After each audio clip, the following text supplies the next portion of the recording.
90 days. That's all it took. Two men. The same salary. The same bank account balance. The same monthly bills. Yet after just 3 months, one of them had quietly saved $10,000. The other was still asking the same question millions of people ask every payday. Where did all my money go? There was no lottery ticket. No surprise inheritance. No second job. No miracle investment. Just one financial decision that changed the math completely. And once you see it, you'll never look at saving money the same way again. When Alex and Ryan turned 32, they both received good news. Their company announced annual bonuses along with modest salary increases. For the first time in years, both finally felt they had room to breathe. They each earned $85,000 a year. Both had around $18,000 sitting in their checking and savings accounts. Neither had high-interest debt. Neither considered themselves bad with money. In fact, both believed they were already doing everything right. Ryan had a simple philosophy. If I spend less, I'll eventually save more. It sounded logical. Most financial advice starts with exactly that idea. Skip the expensive coffee. Eat out less. Cancel unused subscriptions. Clip coupons. Little by little, the savings would add up. Alex didn't disagree. Those habits mattered. But he believed they mattered far less than most people imagined. His philosophy was different. The fastest way to save more isn't to fight every small expense. It's to change the decisions that control thousands of dollars at once. Ryan wasn't convinced. How could one decision possibly outperform hundreds of careful ones? That's the question almost everyone asks. Because our brains naturally focus on what's visible. We notice the daily coffee, the restaurant bill, the online shopping order. But we rarely question the financial decisions we make only once every few years. The irony? Those rare decisions usually have the biggest impact. Behavioral economists call this mental accounting.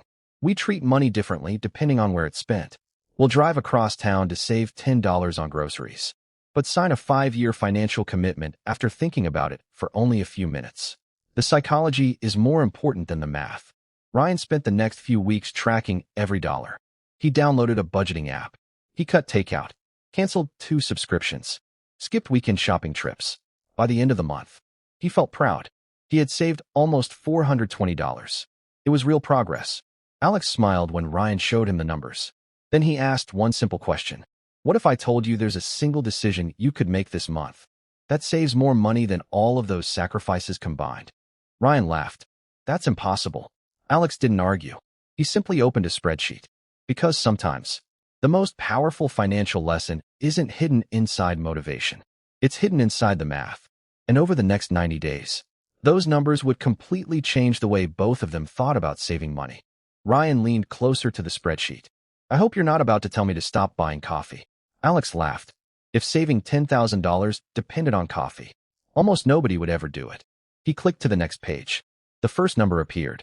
Car payment, $640 per month. Ryan shrugged. I need my car. I'm not saying you don't, Alex replied. I'm asking whether you need this much car. The room fell silent. Most people think financial freedom is built by winning hundreds of tiny battles.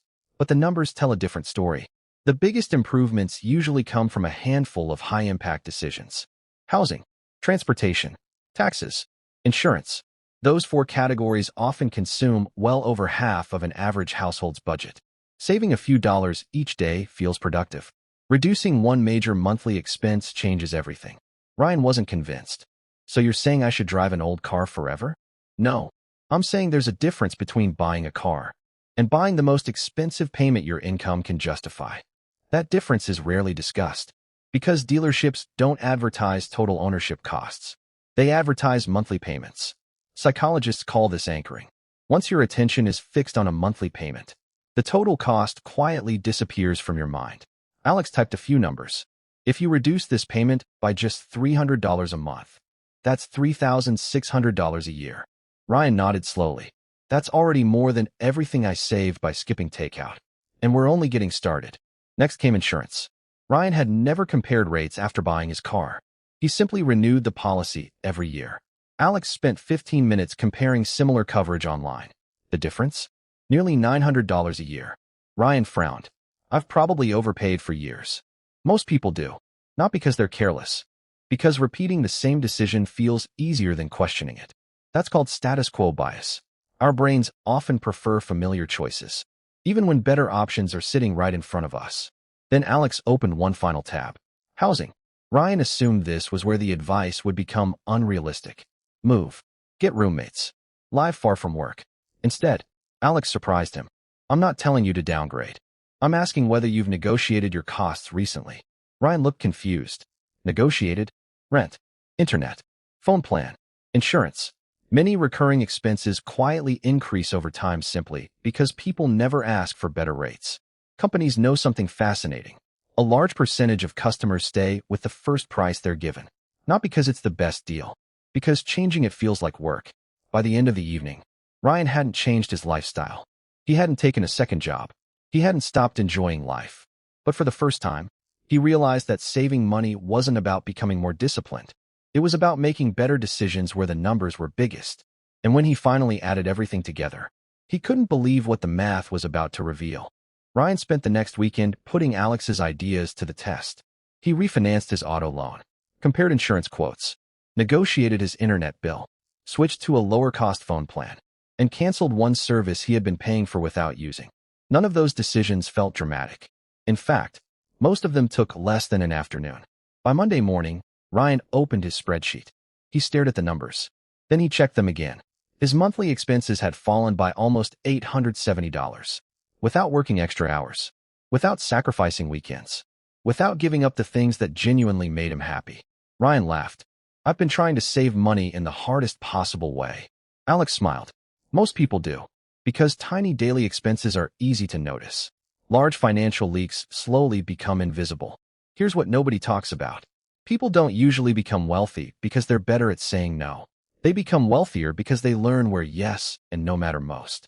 But something still bothered Ryan. If this is so powerful, why doesn't everyone do it? Alex didn't answer immediately. Instead, he asked a different question. How many times have you checked social media this week? Ryan shrugged. Probably hundreds. And how many times have you reviewed your biggest monthly expenses this year? Ryan already knew the answer. 0. That's the real wealth killer. Not a lack of income. Not bad luck. A lack of attention. Behavioral researchers have long found that people naturally focus on frequent, visible decisions while overlooking larger, infrequent ones. Our brains are wired to react to what's in front of us today, not to financial commitments we made years ago. That's why a $6 coffee feels expensive. A $300 unnecessary monthly payment feels normal. One creates immediate pain. The other quietly blends into everyday life. Then Alex showed Ryan one final calculation. If you free up about $870 every month, you'll save over $10,000 in less than a year. Ryan interrupted. That's impressive. Alex nodded. But here's where the math becomes unbelievable. What if you don't just save that money? What if you invest it? Ryan leaned forward. Now the conversation wasn't about budgeting anymore. It was about building wealth. And the numbers Alex was about to show him would completely change the meaning of that original $10,000. Ryan looked at the final spreadsheet. At the top was a single number. $10,440. That wasn't the result of a second job. It wasn't years of extreme budgeting. And it certainly wasn't giving up everything he enjoyed. It came from improving just a handful of high-impact financial decisions. Then Alex entered one more number. If you invested that $870 every month instead of simply letting it sit in cash, and earned an average long-term annual return of around 10%, similar to the historical long-term performance of the U.S. stock market before inflation. After 20 years, you'd have roughly $600,000. Ryan stared at the screen. So this was never really about saving $10,000. Alex smiled. It was about what that $10,000 could become. That's the math almost nobody sees.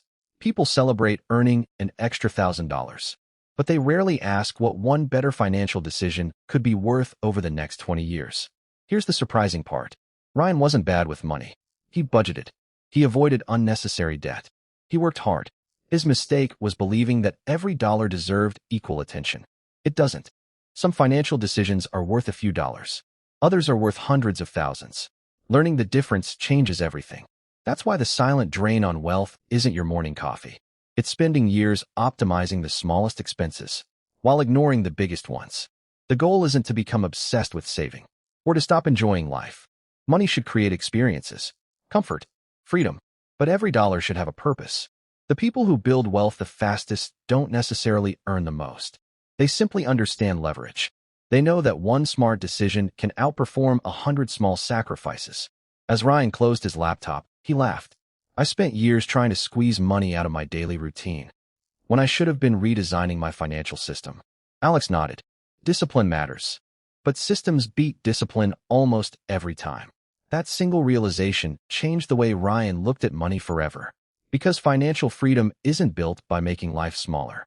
It's built by making better decisions where the math is biggest. If this changed the way you think about money, subscribe for more documentaries on the psychology of wealth and smarter financial decisions.